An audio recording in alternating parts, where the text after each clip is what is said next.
Chaque geste compte, surtout quand il s'agit de sauver des vies. Bienvenue dans les gestes qui sauvent. Apprenez les techniques essentielles pour intervenir en cas d'urgence. De la réanimation cardio-pulmonaire au premier secours en milieu naturel, notre émission vous prépare à agir efficacement face aux situations critiques. Dans les gestes qui sauvent, nous vous enseignons avec l'aide de nos experts les compétences nécessaires pour intervenir en toute confiance. Ne manquez pas votre rendez-vous hebdomadaire avec la sécurité.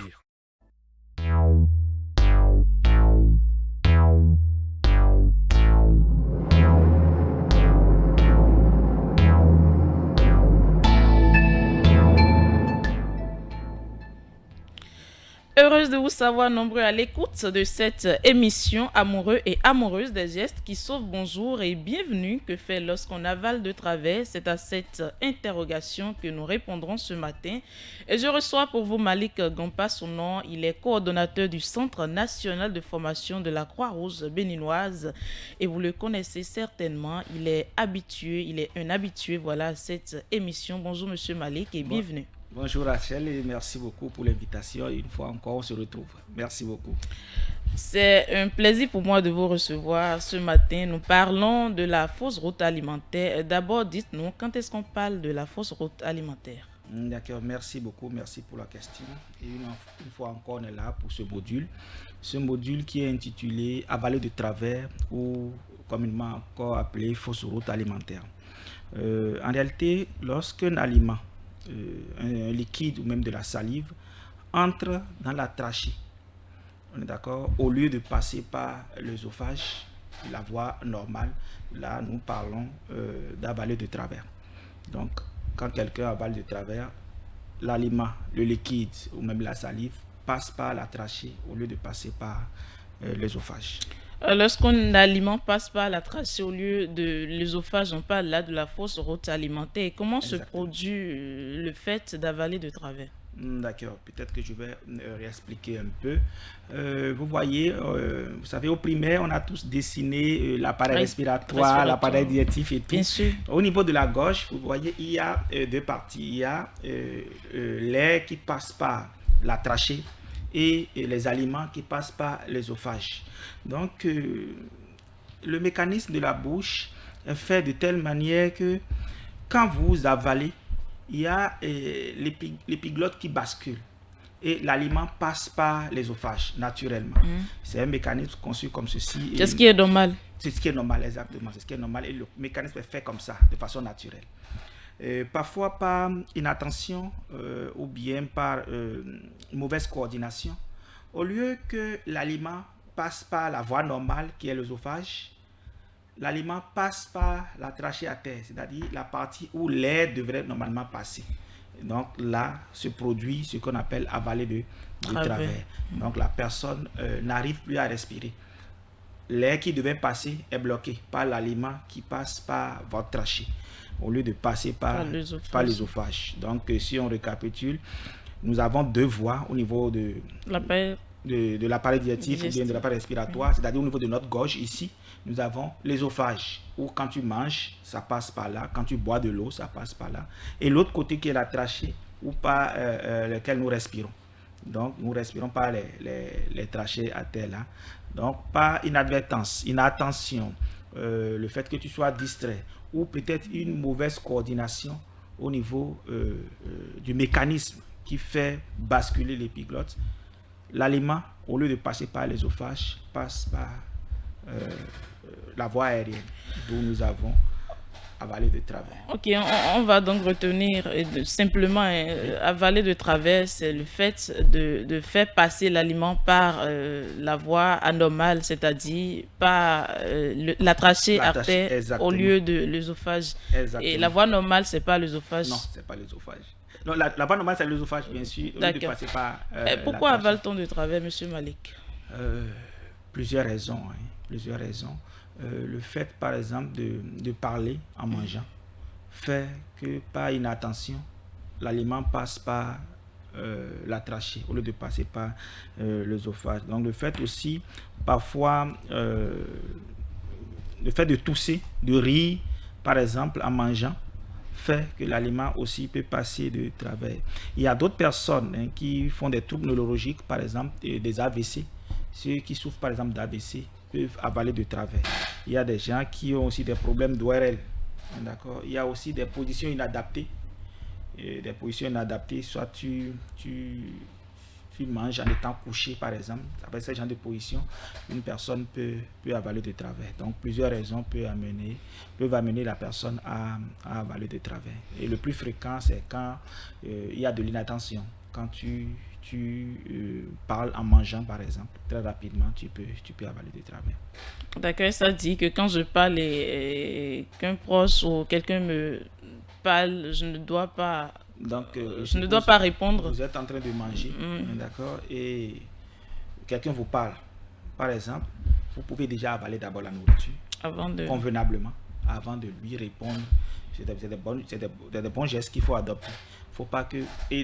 Pour éviter d'avaler de travers. Exactement. Parfois, nos parents nous disent, la bouche qui mange ne parle pas. Exactement. C'est surtout pour ça. C'est surtout pour cela.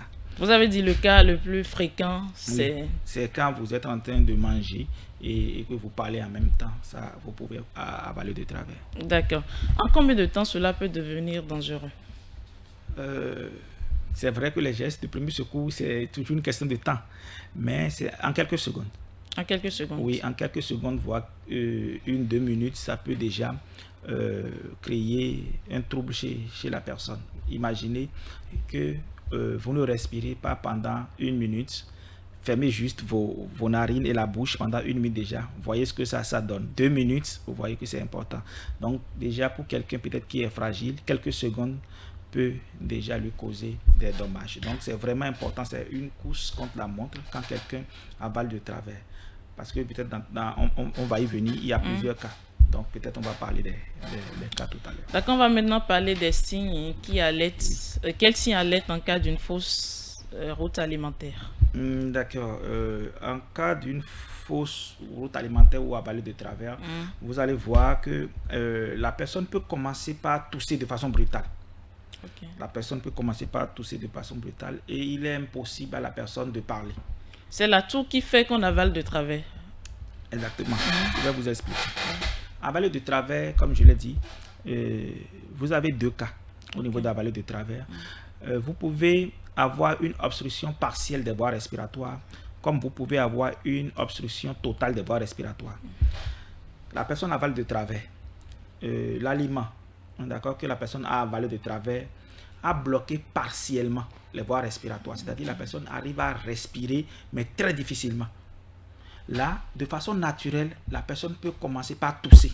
Okay. Donc, la personne commence par tousser.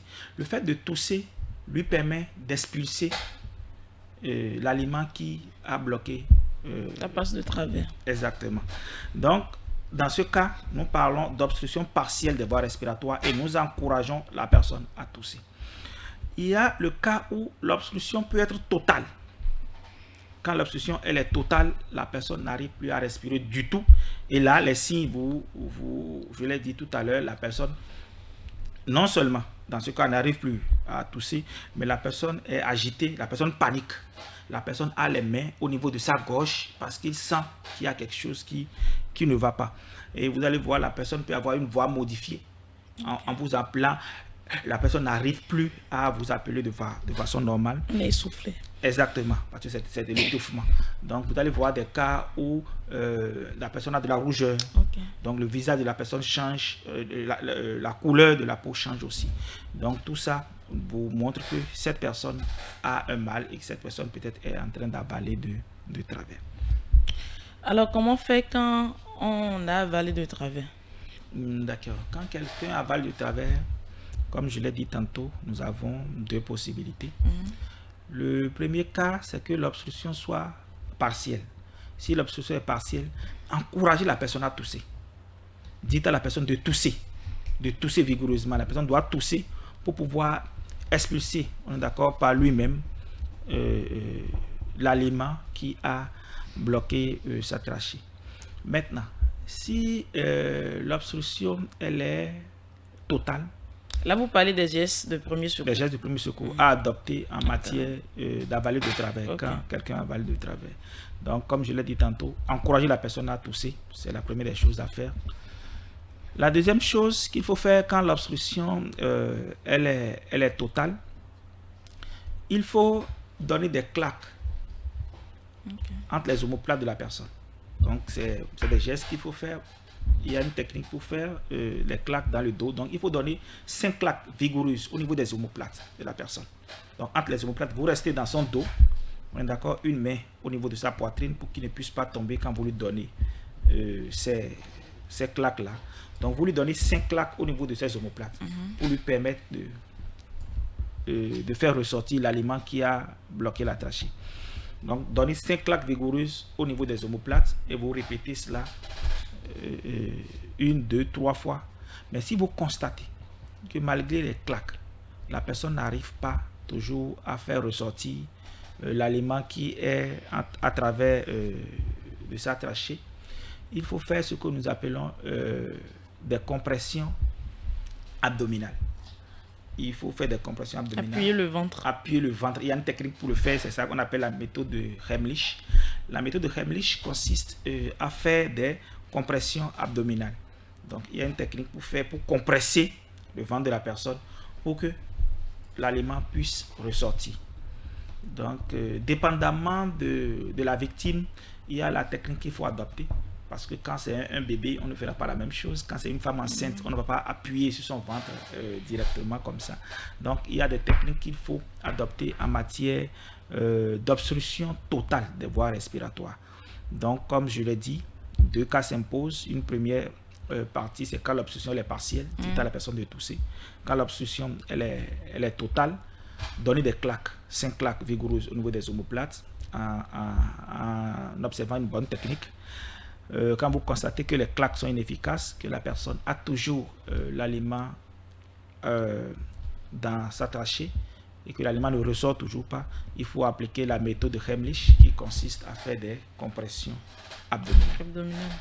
Donner des claques au niveau des omoplates, encourager à tousser, la victime à tousser. Exactement. Également compresser le ventre de la victime. Ce sont là les gestes de premier secours à adopter. Adopter en cas de la fausse route alimentaire. Exactement.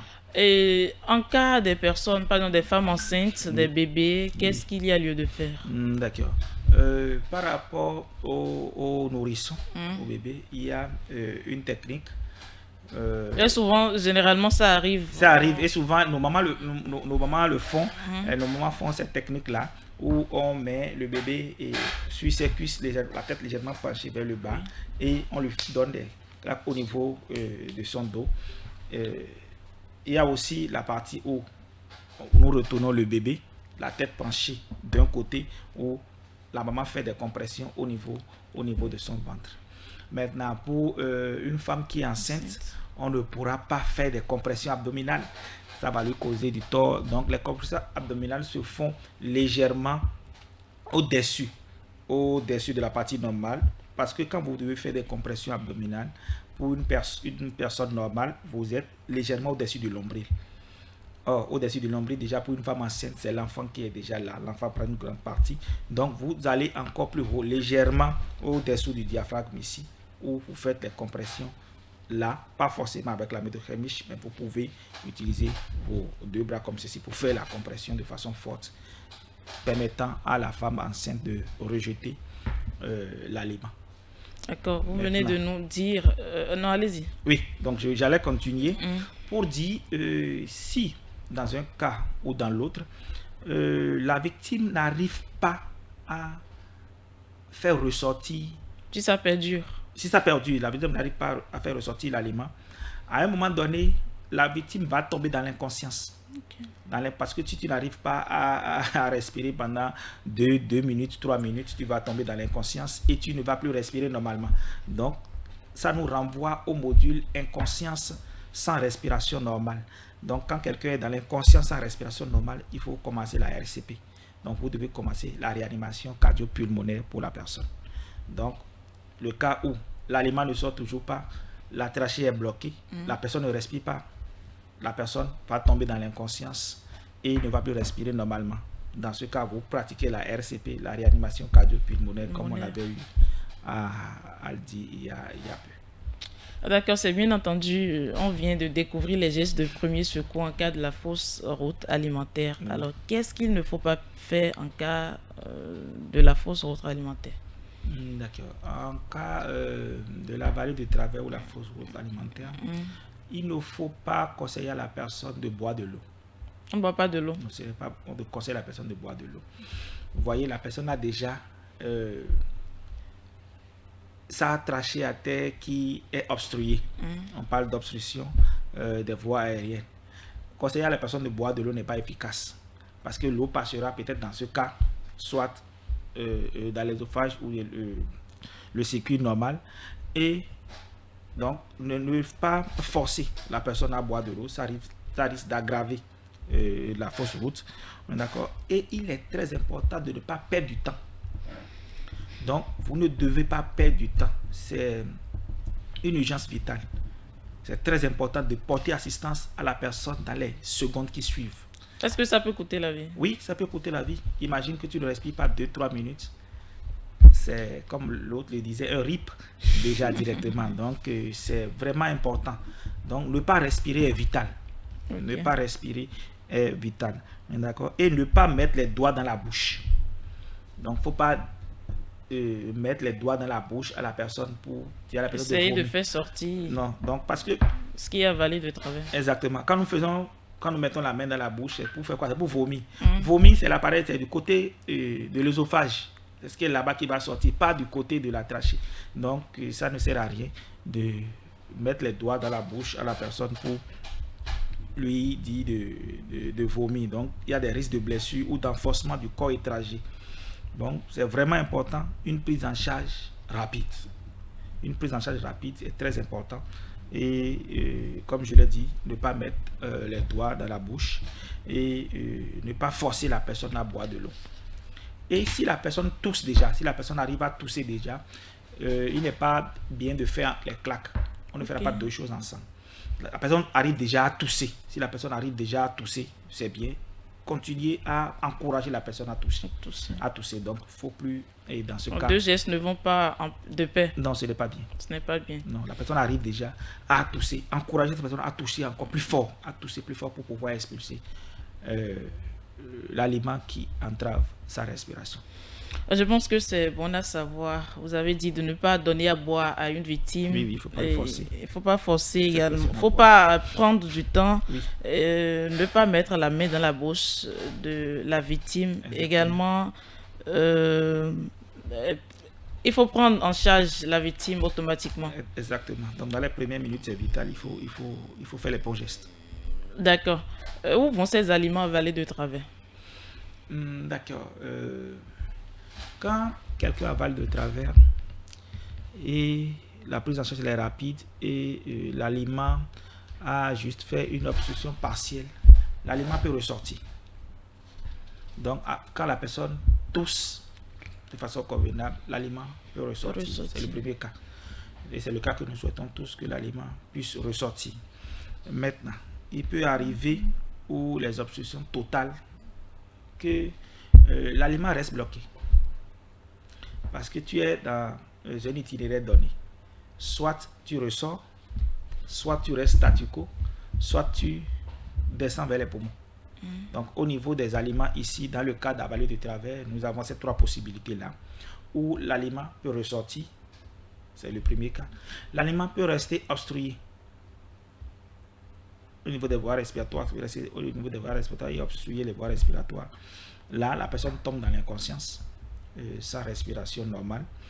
Le troisième cas, c'est que l'aliment, au lieu de sortir, va au niveau des poumons. Donc l'aliment descend. Et ça, c'est un cas de spécialiste. C'est les spécialistes qui peuvent voir ce qu'il faut faire dans ce cas-là. Mais ce qui est clair, ça va endommager ces organes-là. C'est ce qui est avalé par l'œsophage qui sort par les excréments, n'est-ce pas? Exactement. Donc là, c'est le circuit normal. Ça va dans l'estomac, ça suit le circuit normal et les intestins et autres. Alors, nous tendons à la fin de cette émission. Avez-vous des conseils ou quelque chose à ajouter rapidement? D'accord. Ce qui est important de comprendre au niveau de ce module qui est avalé de travers, c'est qu'une prise en charge doit être faite de façon rapide parce que c'est une urgence vitale. Quelqu'un qui n'arrive pas à respirer pendant un moment donné, vous voyez que c'est souvent difficile dans ce cas-là. Donc, une prise en charge rapide et nous gardons que l'obstruction peut être partielle comme l'obstruction peut être totale. Donc, c'est vraiment important de prendre en charge très rapidement cette victime-là avec les bons gestes. C'est vrai, on a fait de la théorie, on a montré, mais il faut pratiquer pour pouvoir avoir les connaissances nécessaires.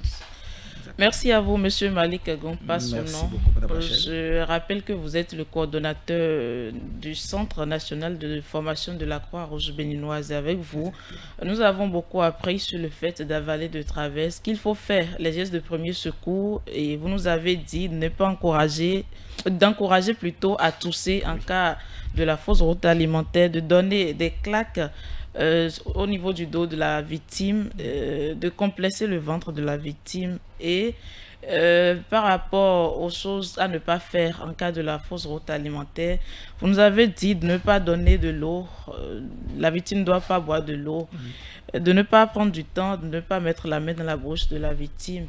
Et c'est sur ce thème que nous fermons cette émission qu'a mis en onde Francis Sibikunle. Moi, je suis Rachel Poussassi. On se donne rendez-vous jeudi prochain, même heure, même canal.